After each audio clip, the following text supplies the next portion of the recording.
Every breath you take, every move you make, Mejor te cuento. every bound you break, every step you take, I'll be watching you. Con Alicia de Arteaga, por Radio Cultura. Every single day, every word you say, every game you play, every night you stay, I'll be watching you. Hola, ¿qué tal amigos oyentes, Radio Cultura?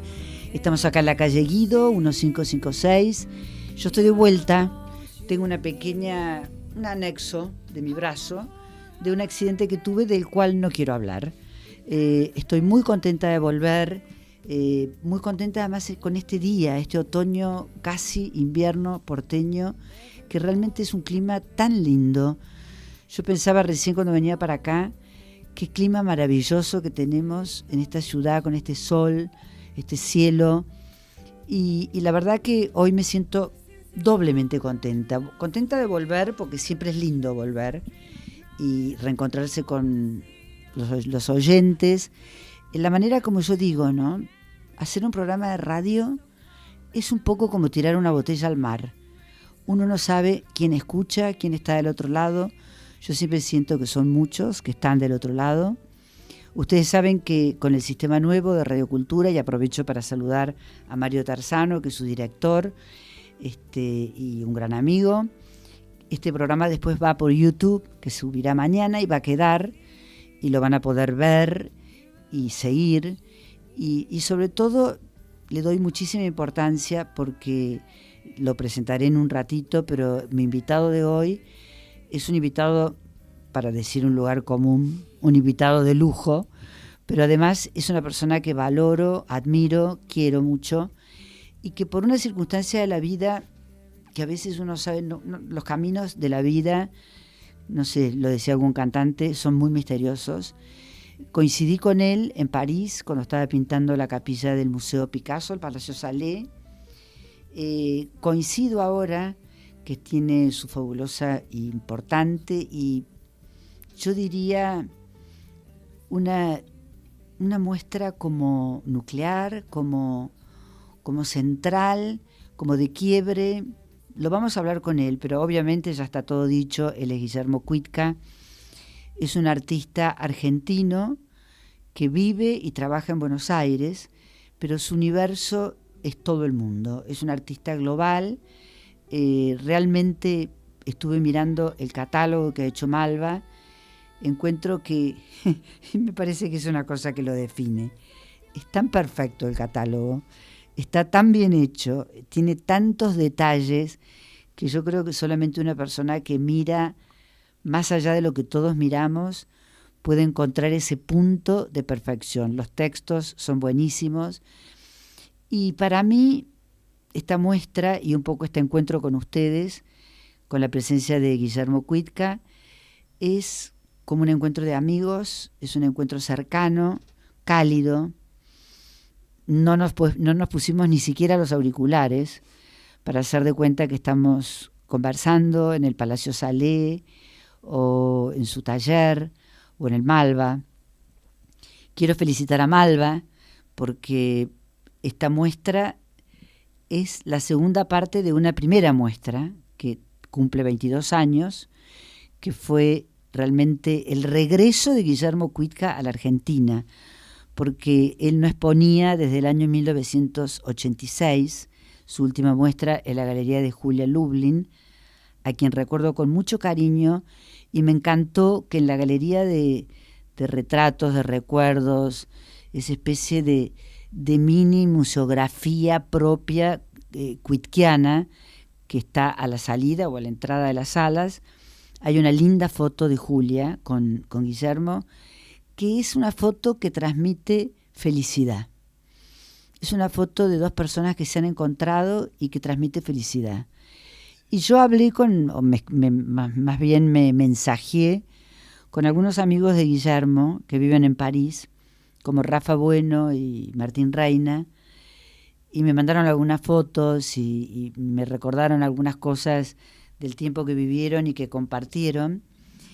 Y hay un tema por el que yo quisiera tal vez empezar esta conversación con Guillermo Cuitca, que es que él empezó como uno de la banda, como uno del grupo.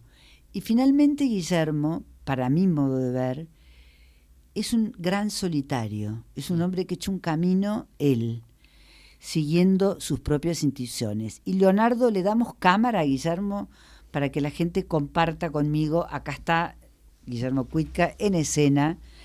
¿Qué tal, Guillermo? ¿Cómo estás? ¿Qué tal, Alicia? Estaba escuchando, gracias por tu presentación. Muy bien. Mira, mi presentación es básicamente el placer de que este regreso sea con vos. Gracias.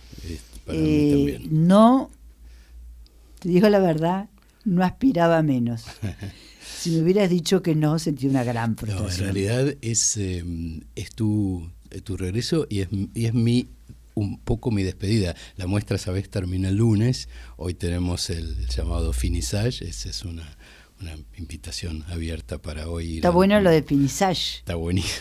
El vernissage final. El vernissage al revés sería. Entonces, hoy hacemos abierto a toda la comunidad, entrada libre y gratuita entre de las 19 y las 21 en Malva, y así que vos estás volviendo y yo me estoy despidiendo. Pero qué suerte que coincidimos, porque a veces las situaciones de la vida, como dije antes, son caminos inciertos y que nunca sabe uno. Yo en realidad hubiera querido volver la semana pasada, pero era el Día del Periodista, yo estoy en la Academia de Periodismo y Claro. Había entrega de premios, coincidía la hora, entonces fue hoy que viene el finissage. El finissage, sí. Y es una coincidencia muy feliz, porque yo ayer, recorriendo la muestra, encontré como varias cosas que me despertaron sensaciones nuevas, ¿viste? Okay. Tal vez el hecho de estar un poco en pausa mood por mi brazo me llevó a pensar muchísimas cosas, reflexionar, como supongo que le pasará a cualquiera que está más quieto, ¿no? Sí. Y hay 2 o 3 cosas que me llamaron poderosamente la atención y de las que quiero hablar. Okay. Primero, el magnetismo que ejerce tu obra sobre la gente joven. Vi una cantidad de chicos y chicas que primero conocían la obra, cosa que ya me parece grosso, ¿viste? Que no son personas que se acercan a ver qué pasa. Claro. Van a corroborar lo que saben y lo quieren ver en el lugar. Después, el color, que yo siempre le di mucha importancia a la obra tuya en lo que hace al espacio, en cierta narrativa, que en esta muestra, que le digo a los que no saben, a los que están escuchando en Tanzania, en Seattle, en algún lugar del planeta, se llama Cuitca 86, de Nadie olvida nada, a 7 últimas canciones. Correcto. Y es un espacio, y es una etapa, y es un momento. Exactamente. Entonces entremos un poco en el momento, Guillermo. Entremos ahí. Bueno, una de las cosas que cuando empezamos a pensar que ya habían pasado 22 años de mi muestra anterior y que, bueno, Malva iba a ser de vuelta el lugar donde de mi vuelta, nos preguntamos qué muestra hacer, ¿no? Y habría un abanico de posibilidades, ¿no? Hacer una muestra así requiere muchísimo trabajo, esfuerzo, recursos, en fin, vos lo sabés, es enorme la cantidad de cosas que tienen que darse para que una muestra con este nivel de producción sea posible. Y yo tenía una idea de hacer una muestra, no quería hacer una muestra retrospectiva, tampoco quería hacer una muestra de obra reciente, pero sí quería mostrar en profundidad un momento. Y cada vez se hacía más evidente que ese momento era alrededor del año 86, de ahí el título. O sea, la mayoría de las obras son de 85-86, pero la muestra va un poquito antes y un poquito después. Pero queda muy focalizado en esa época. Y el porqué de eso era porque, bueno, eso había sido un momento de enorme intensidad en mi trabajo. Por supuesto, como todos los artistas, todos tenemos años en los que recordamos nuestra obra con particular intensidad. Yo recuerdo el 82, por supuesto 86, el 92, etcétera, etcétera. Es decir, ahora no los tengo anotados los números, pero me parecía muy importante que alguien que entrara a la muestra y eventualmente después la recorriera, se fuera con la idea de que conoció profundamente algo de ese artista, no un popurrí de cosas, un cuadro de una serie, otro de otra, un año, otro, sino como la idea de que quien va a esta muestra dice, bueno, yo conozco al Cuitca de estos años. De ahí también el sector documental que vos mencionabas recién. Muy autobiográfico, ¿no? Sí, forzosamente es autobiográfico. Hay una cosa que yo creo que también es una cosa como espejada con Malva, que se estableció un vínculo muy fuerte. Sin duda, porque imagínate que la primera muestra mi Amara fue hace 22 años, o sea que Malva empezaba también, ya apenas tenía un par de años, y empezamos a hablar de mi muestra en Malva, yo te diría, antes de la apertura del museo. Esa muestra llevó mucho tiempo armarla y yo recuerdo reuniones con Eduardo Constantini en Brasil, por ejemplo, me acuerdo que habíamos hecho una muestra en el centro Itisica de Río y en ese momento... Que fueron las camas. Entre otras cosas, sí, estaban las camas, me acuerdo. Había obras de distintos periodos, estaban algunas obras que estaban en Brasil en esa época, y en ese momento empezamos a hablar con Eduardo Constantini de, bueno, ¿por qué no hacer una muestra en este nuevo museo que iba a abrir? Imagínate, qué maravilla, ¿no? Qué maravilla, porque era como que coincidían dos cosas. La figura tuya, que tenía una dimensión absolutamente internacional ya en ese momento, después del 2000 seguro, sí, y mucho antes, y Malva, que estaban haciendo. Yo te voy a contar una cosa bastante cómica, anecdótica. Me acuerdo que para ir a esa muestra tomé un taxi. Uh-huh. Si vos decías Malva, te decían ¿cómo que? Mira. En el año 2003, no existía, nadie sabía. Entonces, San Martín de Tours y Figueroa Alcorta, y cuando vamos llegando había una gran gigantografía con tu cara. Sí. Y nunca me voy a olvidar que el chofer del taxi me dijo, hay un desfile de Calvin Klein. ¡Wow! Era Guillermo. Mira. Y era realmente una cosa como que nadie sabía lo que era el Malva. Claro. Había una cosa que todavía esas muestras antológicas o personales o centradas en un periodo, o sobre todo Cuitca, que no había vuelto al país, claro, y que en realidad siempre estabas en el país. Sí, vivo acá. Claro. Pero vivís acá, pero siempre fuiste una persona puertas adentro bastante. Sí, bastante. Es un estilo personal. Y sí, uno es como es, ¿qué vas a hacer? Y a mí me parece que eso también tiene mucho de la conexión que vos tuviste luego con, y vamos a traer el tema porque es muy pertinente, con las becas Cuitca, claro, que fue un puente tendido para que los jóvenes encontraran una manera de crecer, de formarse, sí, como una educación no convencional. En parte sí, es eso que vos decís, y en parte es también una necesidad personal mía, que fue justamente mi puente para estar presente en la comunidad en la que vivo, porque si yo no exponía, entonces ¿qué hacía acá? Bueno, entonces, de algún modo, las becas para mí fue un modo muy...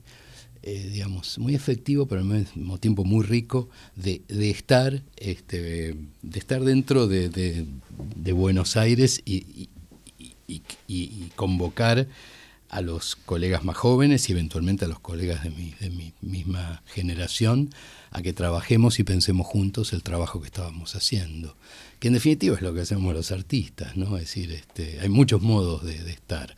No, pero además eso lo que generó fue un gran estímulo para toda una generación, o más de una generación de artistas, porque fueron muchas becas. Y por otro lado, también me parece que el concepto que la academia era el lugar forzado por donde tenías que pasar, entró como en un nuevo circuito donde vos te podés formar de otra manera, con otra libertad, ¿no? Con otra...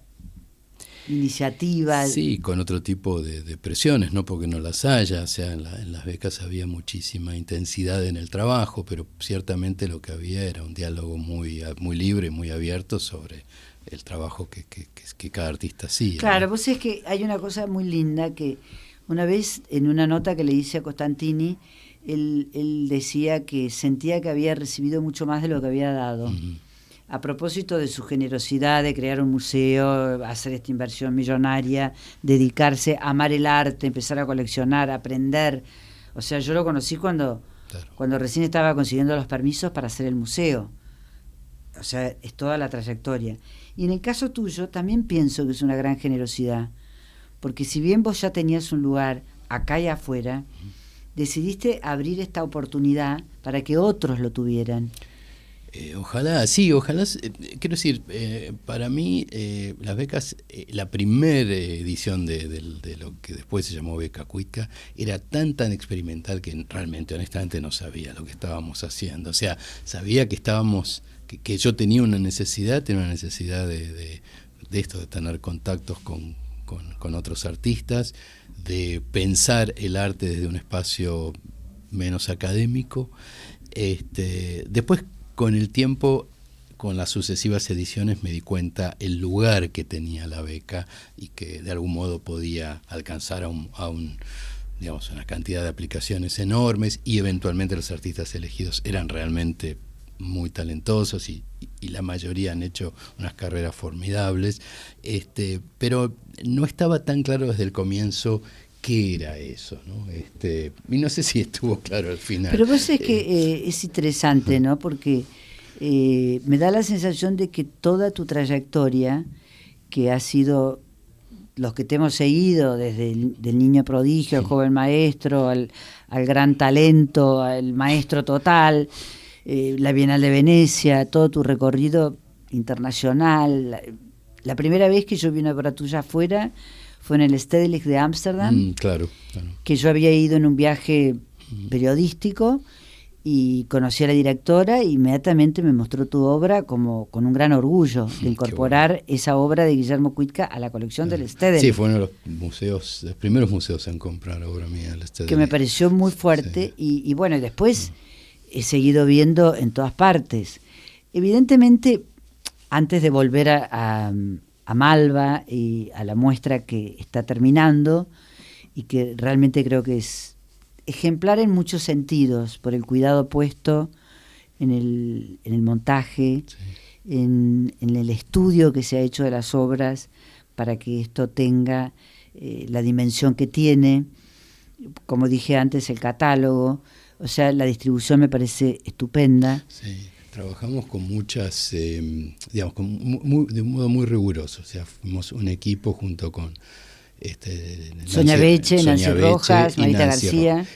Sonia Beche y Nancy Rojas son las dos curadoras, y los tres de algún modo trabajamos, pero bueno, Marita García estuvo siempre a nuestra, digamos, como también, ¿no?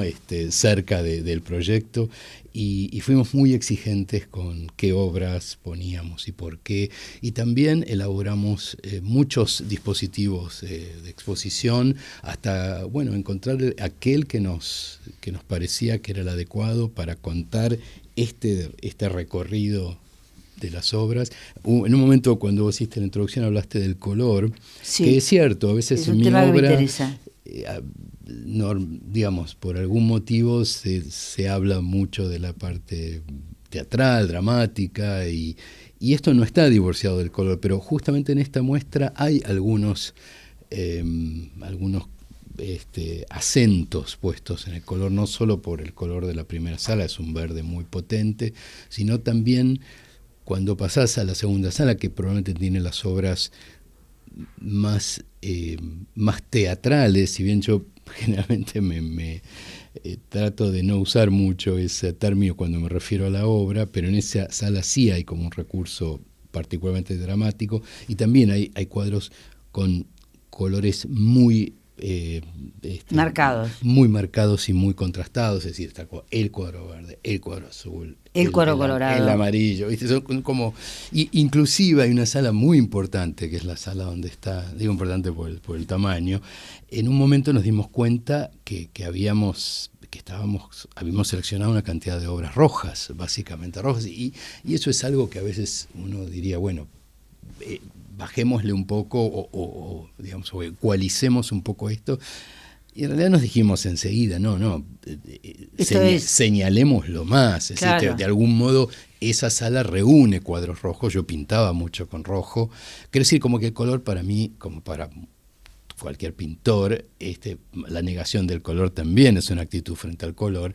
Para mí siempre es central, obviamente, ¿no? A mí me parece que es muy central porque yo sentí, tal vez por lo que vos decís, que te produce un impacto particular, cuando entras a la sala roja, las obras alcanzan una dimensión que se te impone, que tiene una fuerza muy grande, que me parece bien, sí. el lugar de bajar el acento, subirlo. Exacto. Bueno, y en realidad eso me parece que hace de preámbulo para cuando llegás a las 7 últimas canciones, claro. que es una paleta mucho más agrisados, cuadros más melancólicos, o sea, es decir, como que así como percibís la entrada de erupción del la color, salida. También, claro, exactamente, percibís que hay una falta ahí, ¿no? A mí lo que me parece que evidentemente está presente, hay muchas cosas de lo que vendría después. Sí. O sea, en la última sala o en la penúltima, no me acuerdo cuál es, está un cuadro rojo que ya tiene un plano exactamente. de departamento incorporado y que está preanunciando lo que vendrá. Exactamente. O sea, lo que yo no registro, no me acuerdo muy bien, ¿cuántos años tenías vos en esas épocas? Bueno, en esta muestra va desde mis 19, 20 años a mis 25 años. Bueno, o sea, ese era un chiquito, re pendejo. Sí, muy chiquito. Un chico increíble y bueno, para los que no saben, un pequeño paréntesis de la historia de Guillermo, porque Guillermo es un caso muy atípico. Coincidimos en París cuando él estaba pintando lo que hablaremos luego, la capilla del Museo Picasso. Celebraba los 50 años de su tarea de pintor, sí. De su primera muestra en Lirolai. Exactamente. Que siempre dije, qué bárbaro Lirolai que hacía todas esas muestras de los grandes. Claro. Eran una gente como muy especial. Eran increíbles, sí. Eran un matrimonio extranjero. Sí, no sé si eran suizos, me parece. El apellido de ellos era Fano. Yo no sé si eran suizos italianos. Tenían los dos un acento muy marcado. Y en realidad tiene un poco que ver con, bueno, yo empecé a pintar, todo el mundo sabe, desde muy chiquitito, y en algún momento empezó esta especie de no sé, de obsesión por querer mostrar lo que yo hacía, y no parecía una cosa tan incentivada por mis padres, si bien por supuesto me acompañaban. Y íbamos con mi papá a buscar galerías y siempre nos decían lo mismo, así así, las obras también, pero es muy chiquito y no sabemos, y le puede hacer mal. Es decir, le puede hacer mal como la idea esta de qué le pasa a un artista cuando exhibe, ¿no? ¿Qué le pasa a un artista cuando exhibe? Le pasan un montón de cosas, pero nada que uno no pueda decir. Es decir, te pasan las cosas que le pasan a cualquier persona que se expone en un momento dado de su vida mostrando un trabajo que hace desde la intimidad, pero no es decir, la idea de asociar el peligro de exponer a no exponer sería una especie de delirio. Una cosa que me dijiste en París, sí, cuando estábamos en la capilla del Museo de Picasso, que estabas empezando tu obra, creo que maestra, fue que no tenías miedo. A mí me quedó grabada esa expresión de que un chico de 13 años iba a exponer y no tenía miedo y sabía que era lo que quería hacer. Claro. Que vos siempre supiste que querías pintar. Sí, quería pintar y quería mostrar, o sea, las dos cosas. Y lo del miedo es... qué bueno que te dije eso. Me acuerdo que fue una charla tan íntima, tan linda la que tuvimos cuando estuviste en París. Porque de algún modo... esta especie de rechazos que íbamos teniendo con mi papá para hacer la muestra era como si hubieran implantado un miedo donde no había. Así, yo no tenía miedo de qué. sea, ¿de qué iba a tener miedo? Claro. Y esta gente del Irolai, por lo cual habían pasado figurones y Marta, sí, miles por de ejemplo. artistas, inclusive creo que en el opening estuvo Lito. Lito estuvo en otro, pero en ese opening, a Lito lo conocí más tarde, él creo que en esa época todavía estaba en México. Pero sí, vinieron artistas. Todo el mundo hizo su primera muestra del Irolai. Todo el mundo hizo su primera muestra y yo también. Claro. Eso es todo. Pero qué fantástico, porque en realidad esa especie de, si querés, de cronología de una persona que la tiene re clara, como vos decís, quiero pintar y quiero mostrar, claro, se mantuvo a lo largo de toda la vida. Sí. O sea, siempre digo que, viste que Bacon decía que su salvavidas fue el caballete, que él muchas veces se hubiera abandonado, se hubiera entregado, Sí. tenía unas cosas muy crueles en su vida de dolor y sus relaciones, Sí.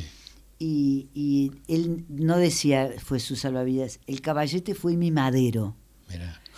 Y me encantó esa frase, ¿no? Lindo. Porque él nunca dejó el caballete, y vos tampoco nunca dejaste el caballete. No, nunca dejé de pintar. No, por otro lado, en las épocas en que la pintura era un medio más o menos desprestigiado, más o menos... O con una muerte anunciada. O con una muerte también. anunciada, pero bueno, la muerte de la pintura se ha anunciado a lo largo de tantas veces que obviamente ya... Estaba fuera del sistema. Ya estaba, ya había pasado, quiero decir, ya la pintura en tanto muerta ya era una vida nueva, o sea, sabemos hoy que obviamente es un medio con una resistencia espectacular. Y aparte es Yo un siempre medio seguí que pintando, se sí. puede reinventar permanentemente. Por suerte siempre hay artistas que reinventan la pintura y el arte en sí, ¿no? Es decir, eso es algo que me parece que estos años que hemos visto esta explosión de pintura total, porque en realidad todo el mundo pinta, hasta la gente que no pintaba pinta, me parece muy bueno, como muy indicador de un estado de la pintura que la hace, digamos, estar muy cerca del momento, de los tiempos. Que puede expresar, porque yo pensaba que la evolución tuya, los temas...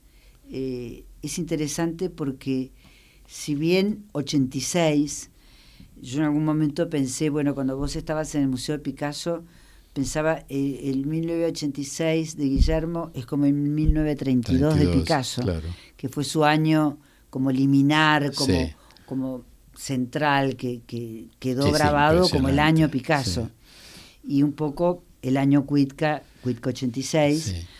Sí. Yo pensaba cómo, habiendo tenido ese recorrido de gran éxito, de gran suceso, te animaste a cambiar y a buscar otros caminos. Ah, sí, totalmente. O sea, sí. eso también es algo que el artista lo guarda para sí, Sí. pero me gustaría entenderlo. Sí, a mí también me gustaría entenderlo, porque en realidad no es una... Es decir, yo cambié muchísimo, me reinventé muchísimo mi obra, los temas, si bien hay un sentido circular, porque hay cosas que han vuelto, pero sí, reconozco que mi obra cambió muchísimo a lo largo de, digamos, de estos 40 años, en realidad, desde la muestra ahora. Sin embargo, no está hecho porque así se debe hacer, o poniendo el acento en el cambio por el cambio en sí mismo. Es así como sale. Es decir, hay un momento en el que, trabajando en una u otra serie, empiezo a perder interés en lo que estoy haciendo, no sé si pierdo interés en lo que hago, sino que empiezo a tener otros intereses, o sea, como empiezo como a mirar a ver qué pasa en otros lugares, y de pronto me encuentro haciendo otra cosa, pero no es que, es decir, no es que cambio porque uno no puede hacer toda la vida lo mismo. De hecho, hay grandes artistas, obviamente Morandi sería el caso más extremo de artistas que trabajaron... Justo un artista que adoro. Sí, también lo amo, pero como él, otros artistas que trabajaron, o Rothko, por ejemplo, tocando como una misma nota o una nota con distintos matices. Que son absolutamente admirables. Es decir, en sí mismo haber cambiado no es algo, yo no pongo el valor ahí. Sí, claro. Me parece importante haber, digamos, no haber forzado mi obra por haber tenido menos atención, a quedarse en un lugar donde yo ya por algún motivo había perdido interés. Pero volviendo a algo que vos inclusive habías mencionado al pasar en tu introducción, algo que para mí hay en esta muestra, y que es lo que pensamos mucho con las curadoras y también con los otros cuerpos del museo, era pensar esta obra desde el presente, por supuesto que está siendo vista en el presente, pero dándole un lugar como si las obras son de un hoy, ¿no? De un hoy, eso es fundamental. De un hoy amplio, pero que no es una mirada historicista o nostálgica o melancólica de lo que fue, ¿no? Me parece fuertísimo eso, porque lo que yo sentí, recorriendo la muestra detenidamente en cada obra, es que la obra tiene una vigencia, una contemporaneidad que no ha perdido ninguna de su frescura. Qué bueno, o sea, vos dirías, esta obra no envejeció, ¿entendés? Sí. Y yo creo que eso pasa cuando una obra de arte se convierte en un clásico. Que alcance esa categoría. Ojo, no es casual que haya sido 86 una elección, porque vos también lo sentías. Sí. Sentías que en un momento tus curadoras, Nancy, Sonia, sabían también lo mismo. O sea, como que había algo pasó en ese momento. Claro, que había un quiebre, claro. Un quiebre de un antes y un después. Sí. Y que era significativo y que marcaba, como dentro de la trayectoria del artista, un punto de inflexión. Sí. Un punto significativo por muchísimos motivos.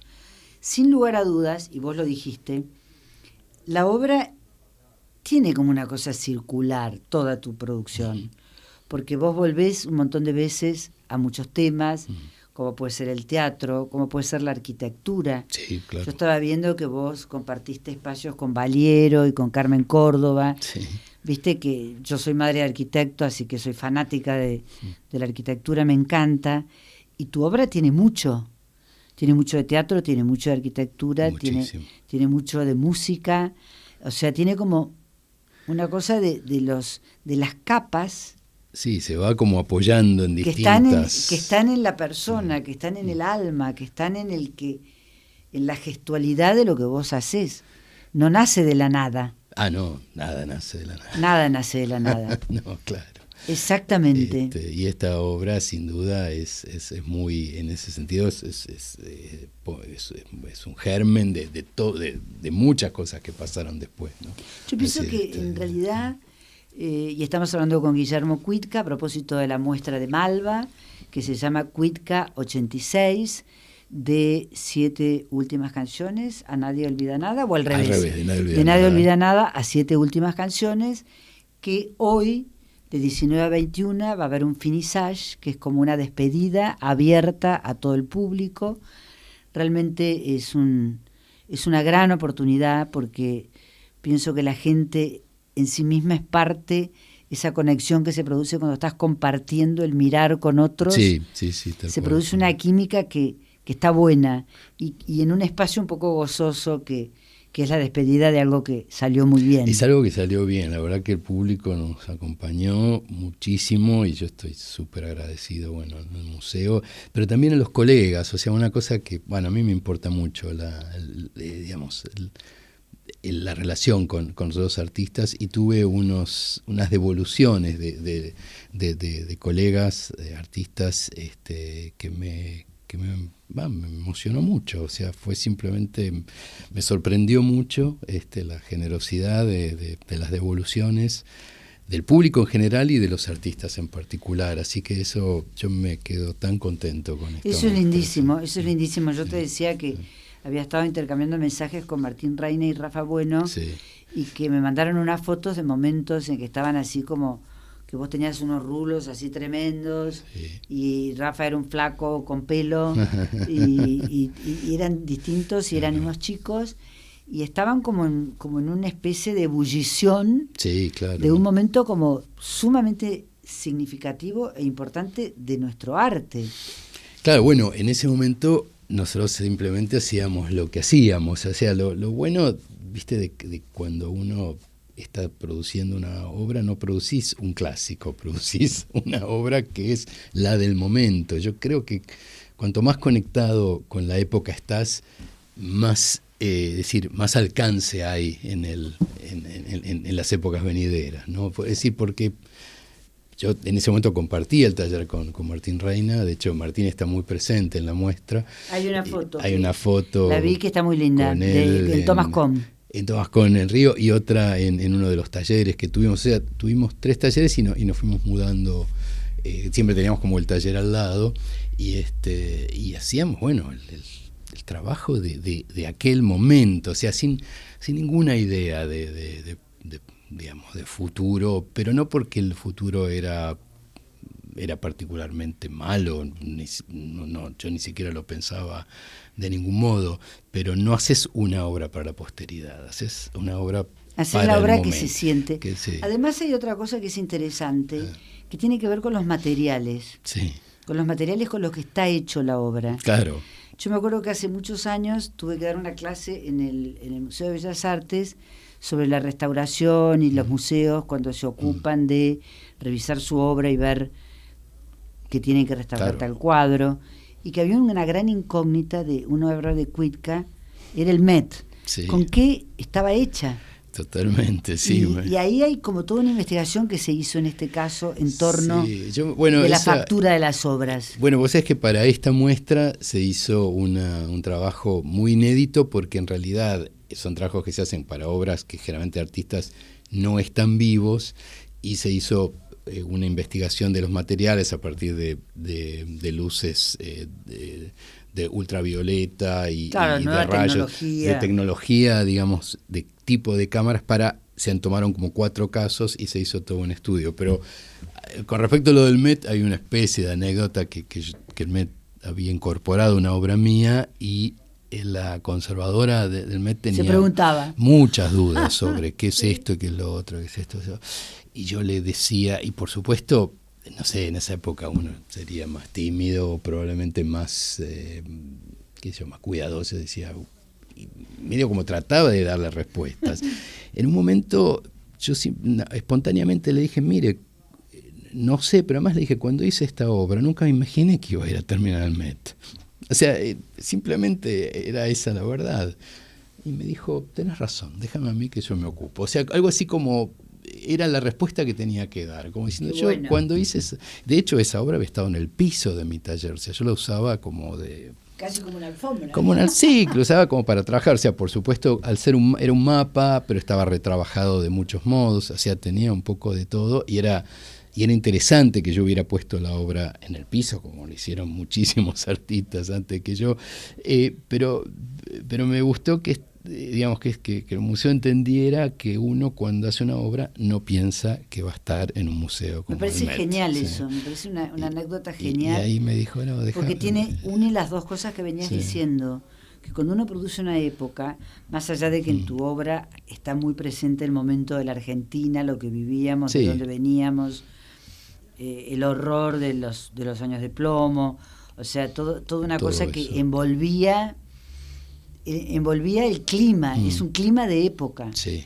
el artista no puede escapar al clima de época, y me parecería un error que escapara. Sería un error, sí. Lo que pasa es que la época interna de uno a veces no es necesariamente la época. Es decir, uno tiene sus propias épocas. Para mí estas obras, por ejemplo, muchas veces se habló de la llegada a la democracia y de la digamos, de la irrupción de la energía, la alegría, etcétera, etcétera. Muchas de estas obras son posteriores a la llegada a la democracia, y son obras tremendamente melancólicas y tremendamente violentas. Es decir, como en realidad, digamos, mi espacio interior no es que uno decía, bueno, leía las noticias y cambiaba automáticamente, ¿no? En ese sentido, mi obra siempre fue muy íntima, y a veces esa intimidad, por supuesto uno debería estar siempre conectado con su época, pero a veces la época la conocemos a partir del adentro de uno, no del afuera, porque ¿Sabés lo si que me no parece se vuelve sí. una obra discursiva un poco, qué sé yo. Sí, un poco como hacer historia. Sí. Una narrativa que tenga que ver con un tiempo. Sí, me a parece mí lo que, a veces es un poco banal. Sí, sí, lo que acabas de decir está muy bien porque, no sé, a mí me remite la sensación de que tu obra es muy, llamémosle en un punto, autobiográfica. O sea, que tiene mucho que ver con tu ser, con lo personal. Vayamos a los mapas, vayamos a los planos, vayamos a los teatros. Y me quiero meter ahora un poquito así a lo de la capilla de Picasso. Dale. Bueno, yo tenía planeado un viaje a París, cuento a la audiencia, que estaba previsto de antemano, y de una casualidad, pero remota, que te la conté, yo estaba leyendo el libro de María Gainza, ese el último, sí, que no me acuerdo cómo se llama. Puñado de flechas. Un puñado de flechas. Y veo que dice... Y esta obra de Guillermo Cuitca merecería estar en una capilla, no sé qué. Sí, increíble. Y yo dije, qué loco, porque llego a París y me entero que Guillermo está pintando la capilla. Sí. Bueno, fui, nos encontramos, empezabas, habría creo que, no sé, un pedacito de una pared recién empezado. Y fue una obra maravillosa, cómo terminó, porque en realidad ese lugar, que era pequeño, terminó siendo inmenso. Qué bueno. No, fue increíble ese, digamos... que hayas tenido vos esa oportunidad también. Sí, eso fue increíble.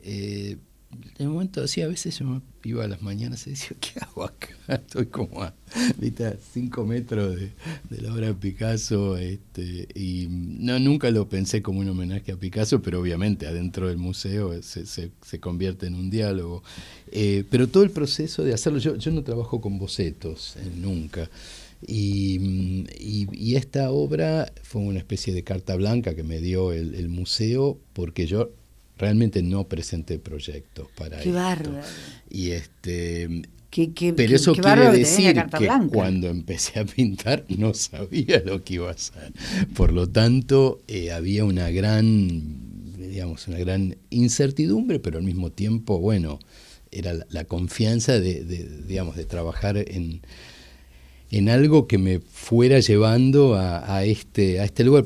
Fui cambiando de estrategias. En un momento empecé con una pintura un poco más volumétrica, más matérica, y probablemente con formas como más pulidas, y después se va como liberando. De hecho, terminé pintando la parte del techo, que era la que tenía el compromiso físico más... Eso hablamos en una de las visitas, sí. ¿Qué pasará cuando llegues al techo? ¿Qué pasará? Y bueno, y finalmente llegué, y fue un momento de gran liberación y alegría, y las pinceladas son un poco más sueltas.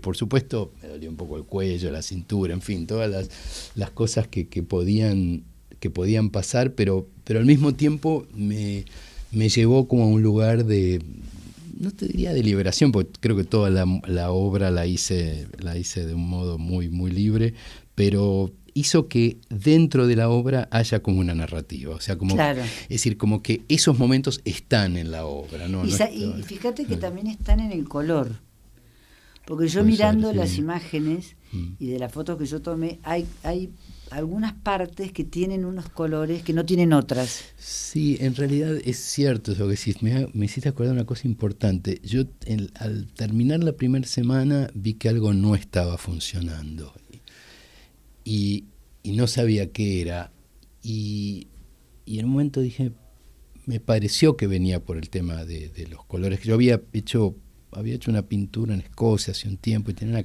un acervo de material de óleos muy grande. Entonces lo pedí que lo mandaran a París y me encontré con demasiados colores. O sea, el problema del color ahí fue el exceso de pigmentos y de colores. O sea, entonces lo que hice para que empiece a funcionar es restringir completamente la paleta, no tanto el color de la obra, porque la obra tiene muchos movimientos de color, muy bien lo que decís, pero empezar a sacar... Porque hay un segmento que tiene como una cosa cromática un poco más intensa.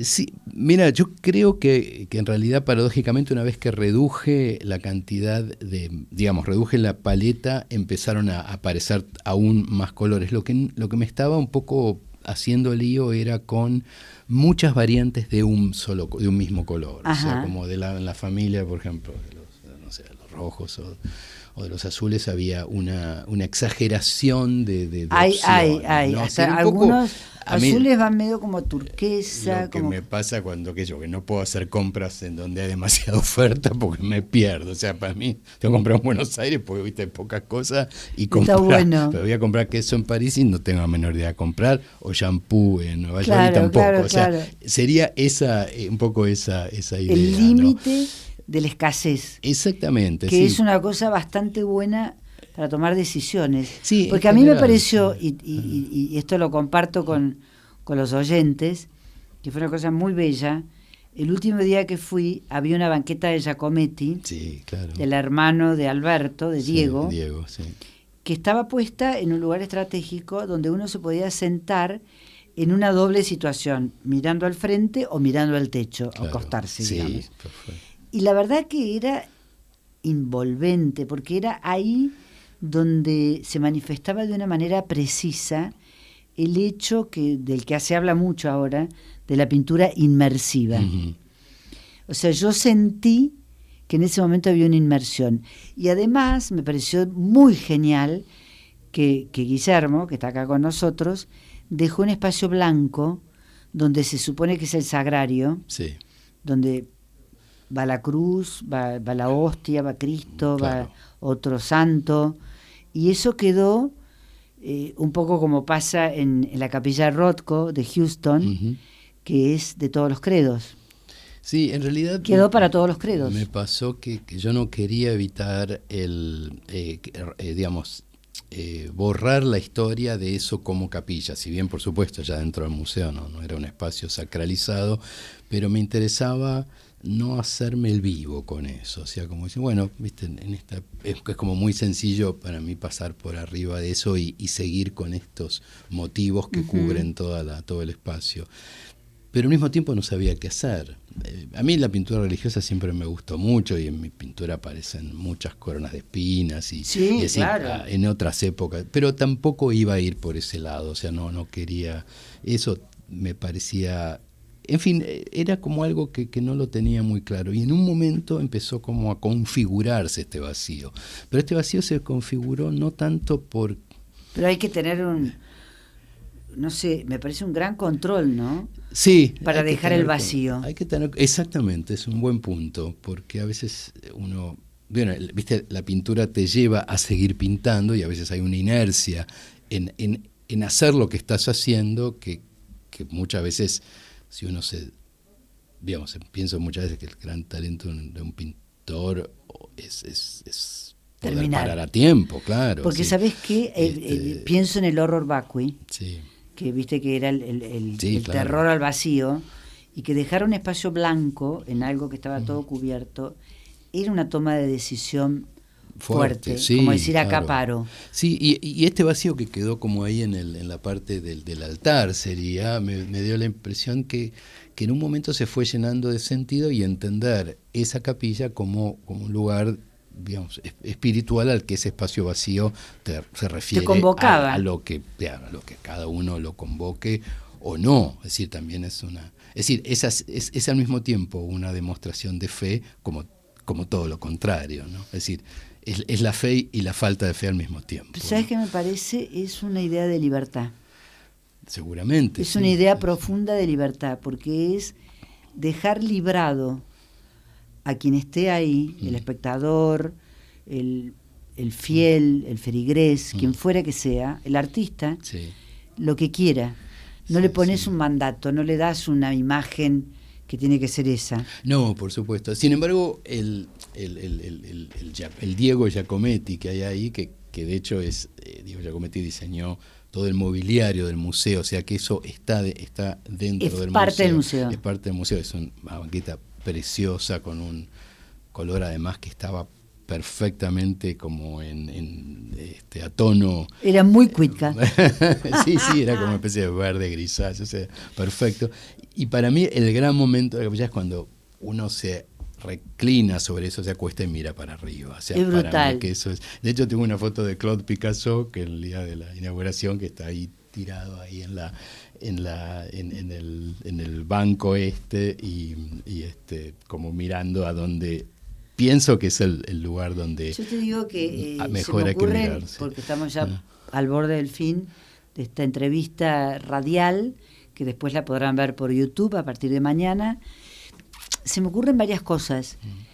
¿Qué más se puede pedir para un artista que haber pintado la capilla del Museo Picasso? Es como una cosa muy fuerte, y que haya estado Claude, y que me imagino que habrá estado Paloma. Sí, claro, Paloma estuvo, sí. y que lo vieron todos los artistas y todas las grandes galerías de París. O sea, hubo como una convocatoria especial para el opening. O sea, además el lugar es divino, el Palacio Saleno puede ser más lindo, en el Marais. Todo está bien. Todo está bien, sí. Y ahora esta muestra de Malva. Entonces, la pregunta de cajón, del millón o como le quieras llamar, ¿qué viene ahora, Guillermo? Bueno, ahora justamente... Bueno, Quo Vadis no, porque nos hemos olvidado de García Lorca. De García Lorca. Bueno, justo ahora vengo de Granada, donde inauguré una muestra que se llama Lorca, Cuitca, Vals en las ramas. O sea, es un vals entre Lorca y yo. Yo digo que es un tango, pero el título de la muestra es Vals en las ramas por un poema del libro Poeta en Nueva York de Lorca. Qué bueno. Y esto es una unión de dibujos y manuscritos de Lorca con dibujos y pinturas mías. ¿Y qué celebra? ¿Celebra algo? ¿Es una fecha? No, es una muestra larguísima. Yo había estado en México para inaugurarla hace medio año atrás, y ahora llegó a Granada, que está hasta noviembre. Y en realidad yo trato siempre de decir que no es una muestra en homenaje a Lorca, si bien no tendría nada malo eso, sino que es un diálogo. Qué lindo. Que está en el Centro García Lorca de Granada. Qué lindo, porque además muestra una especie de plasticidad en tu apertura hacia cosas tan diversas. Sí, la verdad que justo se dio este año que estoy en diálogo con dos españoles gigantes, pero en realidad me da la impresión, y ese es el espíritu un poco de Laura García Lorca, que es, digamos que es una de las curadoras de la muestra, la otra es Sonia Beche también, y el espíritu del Centro García Lorca y la Fundación García Lorca es abrir el patrimonio Lorca al hoy, al presente, al arte contemporáneo, o sea, no dejarlo fosilizado. Qué bueno eso. Entonces es lógico que esté todo el tiempo habiendo diálogos desde la cultura contemporánea hacia Lorca, ¿no? De hecho hay encuentros con escritores contemporáneos muy importantes en este momento también en Granada, y así que hay un montón de cosas. Bueno, después por supuesto creo que vuelvo a París el año que viene, hay un par de proyectos. Espero volver a Brasil también, que hace mucho no expongo, y me gustaría. ¿Y Brasil es importante para vos? Brasil fue muy ¿Tuviste importante. un lugar, sí. o sea, lo de Pablo Herkengoff, sí. Lo de la galería en el 86? Brasil fue el lugar que me dio como saliendo de la Argentina como la primera, digamos, como que me tomó, y el museo incorporó una obra importante que está ahora en la muestra, y para un artista que en realidad no sabía muy bien cómo era el mundo después de la Argentina, Brasil me mostró otra cosa, ¿no?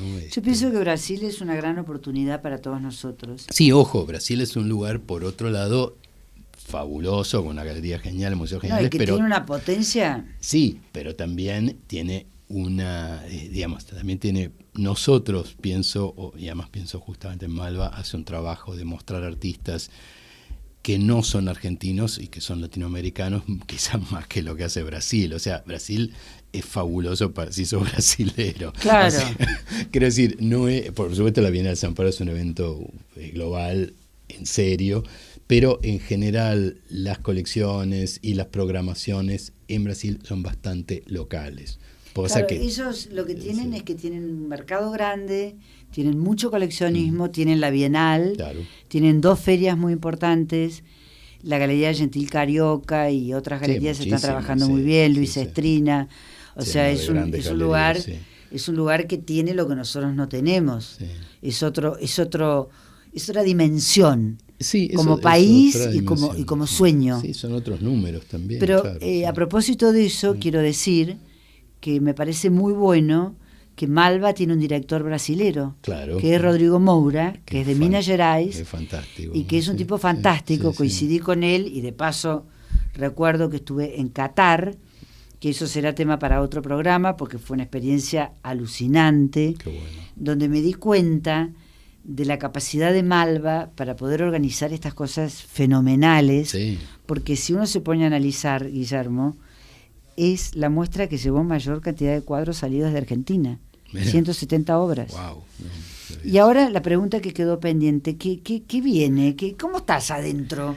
¿Qué está Y pasando? ahora es hora de encerrarse en el taller de vuelta, porque obviamente tuve muchos viajes y, digamos, desde lo del Picasso en París hasta ahora, hasta la inauguración en Malva, trabajé poco en el taller. Así que es hora de, no sé, ya el lunes se cierra la muestra, así que es hora, no sé, de cerrar la puerta del taller y a ver qué pasa, ¿no? Empezar a pensar, dejarte quieto. Sí, bueno, no, quieto de puertas afuera, adentro no, adentro es todo lo contrario de estar quieto. Cuando estás puertas adentro estás más activo que nunca. Y sí, claro, tengo que hacer mi obra, que es lo que me obliga Sí, vos es a la que mayor exigencia. Es cierto, yo no sé si era Nietzsche que decía que para rumiar hay que tener algo con qué rumiar.